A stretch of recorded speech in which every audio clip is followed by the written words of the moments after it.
பிரியமானவர்களே, ஆண்டவராகிய இயேசு கிறிஸ்துவின் நாமத்தினாலே உங்கள் யாவரையும் அன்போடு கூட நான் வாழ்த்துகிறேன். ஆண்டவர் கிருபையாய் நமக்கு கொடுத்த இந்த புதிய நாளுக்காக முதலாவது நாம் ஆண்டவருக்கு நன்றி சொல்லுவோம். ஆராய்ந்து முடியாத அதிசயங்கள் செய்பவரே, அற்புதம் செய்திடுங்க, அதிசயம் நடத்திடுங்க.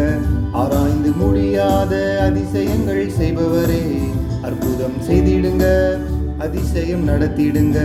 ரெட்டிப்பான நன்மைகளை தருவேன் என்று சொன்னீரே, இன்றைக்கே தந்திடுங்க, இப்பவே தந்திடுங்க.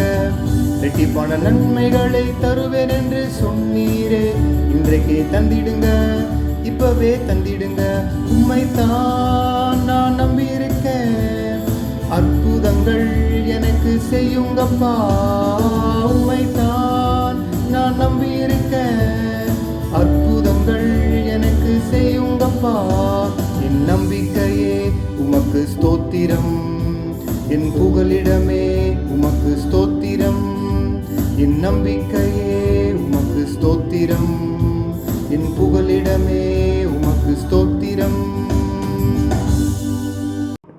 இந்த நாளுக்கு அந்த ஆண்டவர் கொடுக்கிற ஒரு வார்த்தை நீதிமொழிகளின் புஸ்தகம் 23ஆம் அதிகாரம் 18வது வசனம். நீதிமொழிகள் 23:18. நிச்சயமாகவே முடிவு உண்டு, உன் நம்பிக்கை வீண் போகாது.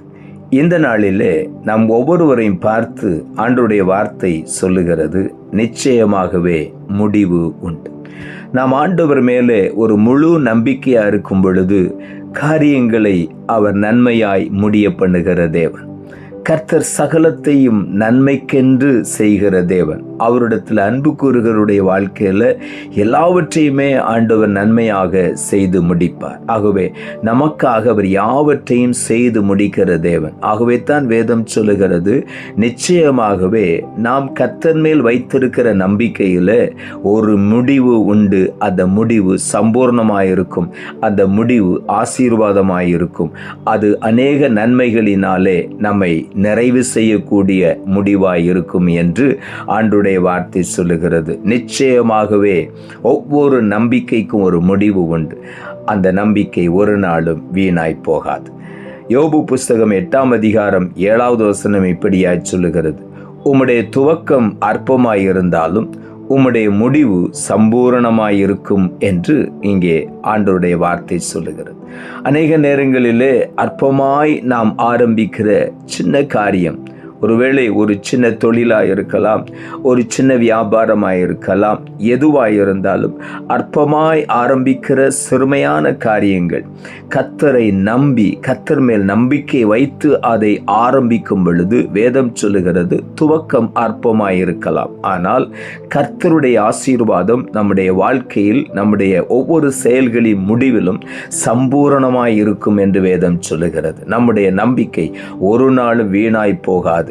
சிறிய துவக்கத்தை கூட ஆண்டவர் சம்பூர்ணமாய் மேன்மைப்படுத்தி ஆசீர்வதிப்பார். ஆகவே ஒவ்வொன்றையும் கர்த்தரை முன்னிட்டு துவங்கும் பொழுது முதலாவது தேவனுடைய ராஜ்யத்தையும் அவருடைய நீதியையும் தேடுங்கள், அப்பொழுது இவைகளெல்லாம் உங்களுக்கு கூட கொடுக்கப்படும் என்ற வார்த்தையின்படி அற்பமாய் ஆரம்பிக்கிற சிறிய காரியமாயிருந்தாலும் தேவனுடைய ராஜ்யத்தையும் நீதியையும் முதலாவது நாம் தேடி கர்த்தருக்கு முதலிடம் கொடுத்து முதலாவது ஆண்டவரை தேடி நம்முடைய காரியங்களை ஆரம்பிக்கும் பொழுது வேதம் சொல்லுகிறது, கர்த்தர் மேல் நம்பிக்கையாரு அவரே காரியத்தை வாய்க்க பண்ணுவார், நம்முடைய முடிவு சம்பூர்ணமாய் இருக்கும் என்று ஆண்டவர் சொல்லுகிறார். ஆகவே சின்ன ஆரம்பத்தை குறித்து ஒருபோதும் நாம் கவலைப்பட வேண்டாம். நிச்சயமாகவே அந்த முடிவு நம்பிக்கையான முடிவு, அந்த முடிவு வீண் போகாது.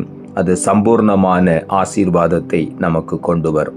எபிரேயர் புஸ்தகம் 3ஆம் அதிகாரம் 14வது வசனம் இப்படியாய் சொல்லுகிறது, நாம் ஆரம்பத்தில் கொண்ட நம்பிக்கையை முடிவு பரியந்தம் உறுதியாய் பற்றி கொண்டிருப்போமாகில் கிறிஸ்துவனிடத்தில் பங்குள்ளவர்களாய் இருப்போம் என்று இங்கே எழுதப்பட்டிருக்கிறது.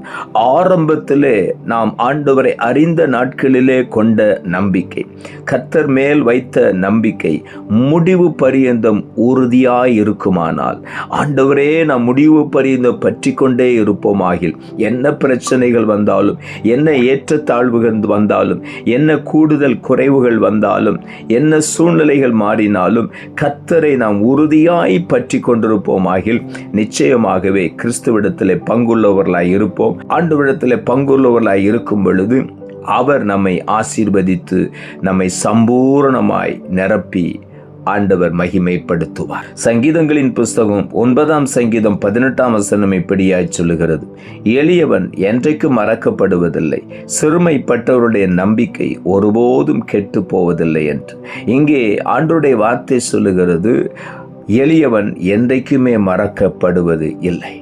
ஆண்டவர் ஒருபோதும் எளியவர்களை மறக்கவே மாட்டார். அவர்கள் மேல் நினைவாயிருப்பார்.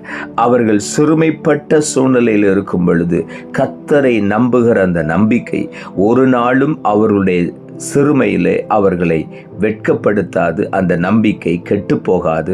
அது நிச்சயமாக பரிபூர்ண ஆசீர்வாதத்தை கொண்டு வரும். முடிவு சம்பூர்ணமாயிருக்கும். ஆகவே உள்ளத்தின் ஆழத்திலிருந்து ஆண்டவருக்கு நாம் நன்றி சொல்லுவோம்.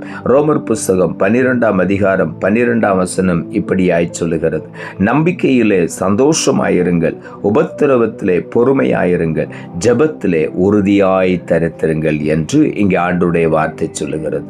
நாம் கர்த்தர் மேல் வைத்திருக்கிற நம்பிக்கையில் சந்தோஷமாய் இருக்க வேண்டும். காரணம், ஒருபோதும் அவரை நம்புகிறவர்களை கைவிடவே மாட்டார்.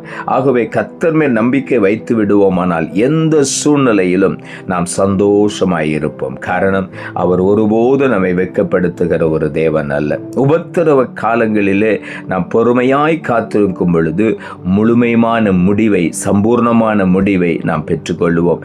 ஜெபத்திலே உறுதியாய் தரித்திருக்கும் பொழுது எல்லா உபத்திரவத்தின் மத்தியிலும், எல்லா நெருக்கத்தின் மத்தியிலும் பொறுமையாய் ஜெபத்திலே காத்திருக்கும் பொழுது, உறுதியாய் ஜெபத்திலே தரித்திருக்கும் பொழுது நம்முடைய நம்பிக்கை வீண் போகாது. நிச்சயமாகவே எல்லாவற்றுக்கும் சம்பூர்ணமான நல்ல முடிவை, நிறைவான முடிவை ஆண்டவர் நமக்கு தருவார். ஆகவே உள்ளத்தின் ஆழத்திலிருந்து ஆண்டவருக்கு நன்றி சொல்லுவோம். நாம் ஜெபிப்போம். அன்புள்ள ஆண்டவரே, கிருபையா நீர் கொடுத்த இந்த புதிய நாளுக்காய் மறுபடியும் எமக்கு நன்றி செலுத்துகிறோம். ஆண்டவர் கொடுத்த ஜீவனுள்ள வார்த்தைக்காக நன்றி. நிச்சயமாகவே முடிவு உண்டு, உன் நம்பிக்கை வீண் போகாது என்ற வார்த்தையை கொடுத்தேன். இந்த நாளிலே பல காரியங்களை அற்பமாய் துவங்கி அதை சரியாக சம்பூர்ணமாய் முடிக்க முடியவில்லை என்று சொல்லி பல சூழ்நிலைகளில் தடுமாறி கொண்டிருக்கிற, நெருக்கத்தில் போய்கொண்டிருக்கிற ஒவ்வொருவரையும் கண்ணோக்கி பாரும் ஆண்டவரே. இன்றைக்கு அவருடைய நம்பிக்கையை உறுதிப்படுத்த நிச்சயமாய் எனக்கு ஒரு முடிவு உண்டு, என்னுடைய நம்பிக்கை வீண் போகாது, நான் அற்பமாய் ஆரம்பித்த ஒவ்வொரு காரியங்களுக்கும் நிறைவான சம்பூர்ணமான பலனை ஆண்டவர் தருவார் என்று சொல்லி ஒவ்வொருவருக்கும் அந்த நம்பிக்கையை கொடுத்து நீர் ஆசீர்வதியும். அந்த நிறைவான நன்மையை பெற்றுக்கொள்ள உதவிச்சு தாழ்த்துகிறோம். இரட்சகர் இயேசுவின் நாமத்தில் ஜெபிக்கிறோம் நல்ல பிதாவே, ஆமென்.